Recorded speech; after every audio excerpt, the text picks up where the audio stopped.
পশ্চিম মধ্য বঙ্গোপসাগর ও তৎসংলগ্ন এলাকায় অবস্থানরত লঘুচাপটি উত্তর উত্তর পশ্চিম দিকে অগ্রসর হয়ে প্রথমে সুস্পষ্ট লঘুচাপ এবং পরে নিম্নচাপে পরিণত হয়েছে।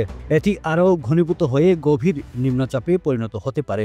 বর্তমানে মৌসুমী বায়ু সক্রিয় এবং উত্তর বঙ্গোপসাগরে প্রবল অবস্থায় রয়েছে।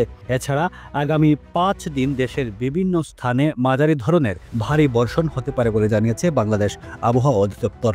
1 অক্টোবর বুধবার সন্ধ্যা 6টা থেকে পরবর্তী 120 ঘন্টার জন্য আবহাওয়ার পূর্বাভাসে এসব তথ্য জানানো হয়েছে।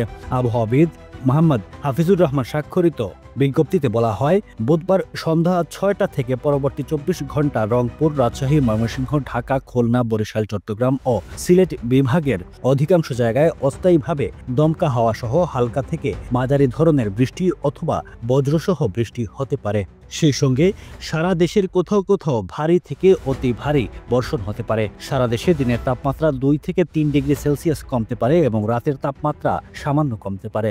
বৃহস্পতিবার 2 অক্টোবর সন্ধ্যা 6টা থেকে পরবর্তী 24 ঘন্টায় রংপুর, রাজশাহী, ময়মনসিংহ, ঢাকা, খুলনা, বরিশাল, চট্টগ্রাম ও সিলেট বিভাগের অধিকাংশ জায়গায় অস্থায়ীভাবে দমকা হাওয়া সহ হালকা থেকে মাঝারি ধরনের বৃষ্টি অথবা বজ্রবৃষ্টি হতে পারে। সেই সঙ্গে সারা দেশের কোথাও কোথাও ভারী থেকে অতি ভারী বর্ষণ হতে পারে।